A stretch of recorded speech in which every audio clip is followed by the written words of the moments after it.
Welcome to Dice vs Cards. Today we're looking at Star Wars Outer Rim, a 1 to 4 player competitive pick up and deliver game, because you're going to be going a lot from A to B to C all the way through to Z, capturing and eliminating bounties and delivering cargo and doing jobs and the like. That's also got elements of dice rolling, because you get to roll dice, and variable player powers, because all of the pilots you start with, be it mercenaries, smugglers, hunters, have all got their own strengths and weaknesses. So the game's set as you'd expect in the Outer Rim, basically because the outline of a semicircle was already taken. And you're playing pretty much a lowlife, a bit of a scumbag. I know these guys are quite popular in the Star Wars universe, but do many of them have that many redeeming features? I'm not so sure. So let's see how this plays and whether this could be the next game for you.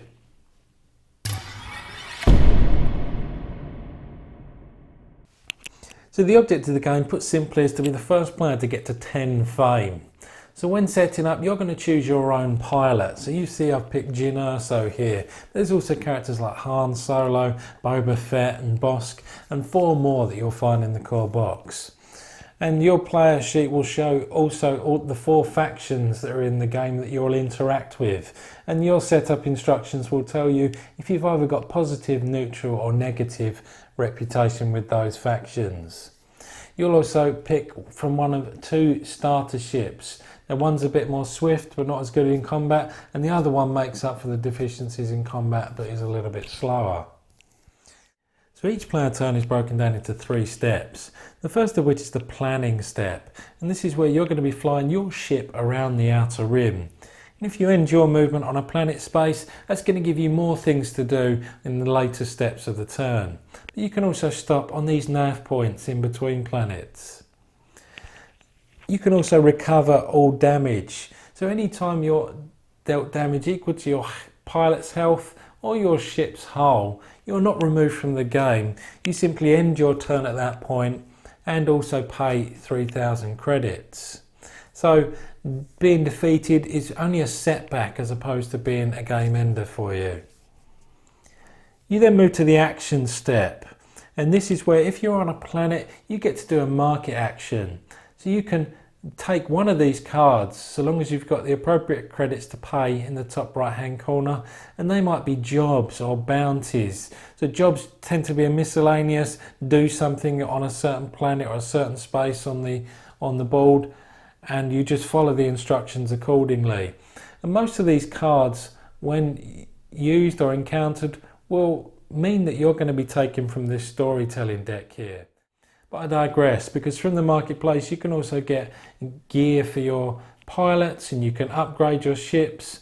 If you're ever not happy with the card that's on top, you can also discard it and draw the next one. It's that then you've got to decide to either buy that or another or move on. So once you've done that, you can also deliver cargo and bounties. So at any point that you've reached your destination for your cargo, or you've found the person that you've got a bounty out for. And these bounties can be found from these face down contact tokens that can be seen adjacent to all of the planets. So you won't know exactly where your bounty is, but there are only 3 types of coloured bounty. Here you've got green, yellow, but also white. We finish the player turn off with the encounter step, and this is where you might come across patrols, and each faction has got patrols that are going to be going inwards throughout the Outer Rim, and if you've got negative reputation you'll have to have combat with them. So combat works the same in ship to ship combat as well as pilots and ground combat. So pilots might be in combat with a bounty, for example, in that each side has a number of attack dice. And starting, if you like, with the opponent, you're going to be rolling a number of dice and applying those 3 planks there, but you've also got hits on here, and they're always going to do that amount of damage to your ship's hull if you're in ship combat, or your pilot's health if you're in ground combat. So you then win or lose that combat, if you like, if you get a number of hits or crits equal to or greater than what your opponent just rolled. Because yes, if you're in ship-to-ship combat in patrol, you're simply just going to get a reward. But anytime you're in combat elsewhere, you're generally following the instructions on a card. So a win or a loss is not as simple as they die or you die. There will generally be a storytelling type outcome to the result of that combat. You can also resolve an encounter card. So if you're a planet, each of those 2 planets or duo of planets has a encounter card here that you simply draw from the top of and follow the instructions that are pertinent to you, normally dependent on your reputation and that sort of thing. But jobs will also allow you to encounter them. So they're very similar. They could be any sort of miscellaneous objective or mission that card wants you to carry out. So most encounter cards will do similar in dice rolling in that you'll have to undertake a skill check. So depending on whether you're proficient with that skill, and you'll have skills on the bottom of your pilots and also any crew you pick up, will depend on whether you need to roll a hit on 2 dice. So you always roll 2 dice in a skill check. And if you're proficient in the skill check required, you just need to roll at least 1 hit. But if you're not, you're going to have to roll a critical hit, and there is only 1 of those facings on the dice. So all encounter cards will generally have a positive or a negative outcome. Again, you're just following the instructions on the card as you do so. And finally, you can resolve contact tokens. So we've already talked about these in the context of bounties. But whenever you draw one, you're going to be going through this storytelling deck and following the instructions on there, because more often than not you can take these contact tokens on as crew. As I already mentioned, they might help you with the skills you've got and give you certain other abilities. So that's an overview of how each turn plays. You're going to rinse and repeat that process, gaining fame whenever you do jobs or bounties, and upgrading your ship as you gain money and get more upgrades to your character. So there's certainly an evolution to the game, and it's that first player to get to 10 fame here on the tracker that wins. So that's how this plays. What did I think of it?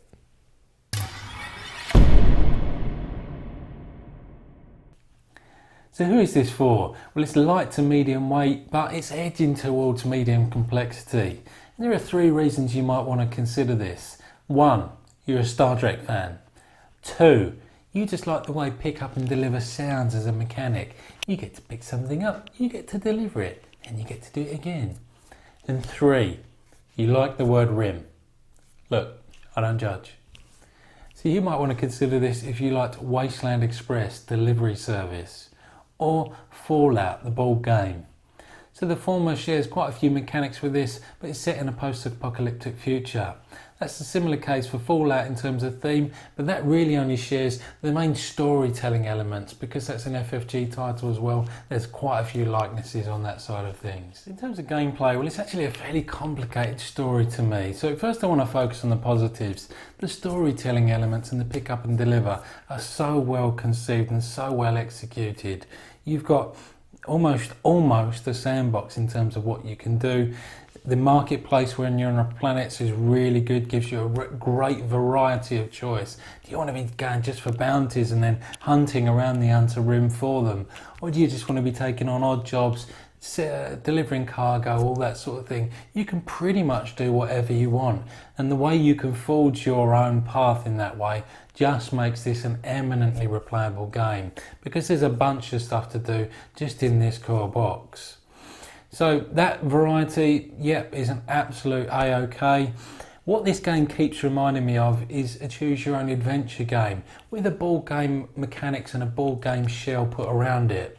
Because one of the things you might come into this game expecting is for the combat and the dice rolling to be, you know, the main part of the game, and it's absolutely not. And I think that was intentional design, because those are the most undercooked parts of the game. Combat is just a little bit underwhelming. Mostly it's just a secondary way, almost like a role-playing game, to determine a result. There's no real particular tension in there, and like I said, it's a bit undercooked. And the same goes with all the skill checks you do throughout the game. So when you're resolving the storytelling elements, those skill checks, they're just, again, I keep saying it, it's almost a secondary way of dealing and finding out results of things. So if you go into this expecting that element to be the best part of it, you're going to be disappointed. If you come into this looking at it as a storytelling game, you're going to really appreciate all the parts this game has to offer. And so we finish with the look and feel and theme of the game. Well, this is an FFG board game, which generally means it's going to be of an above average or high standard. And pretty much everything, all the components are of that standard. The artwork style with IPs like this, it's always a subjective choice, but it's done exceptionally well here. So no grumbles there. And the theme, because it's such a great storytelling game, is top notch. So with all that being said, Dice vs Cards are going to give a final score of 8 out of 10. It's not perfect, but if you know what this game is when you're coming into it, then you're really going to have a great time playing it. So that's it from me. I'll see you next time. Space, the final frontier. These are the voyages of the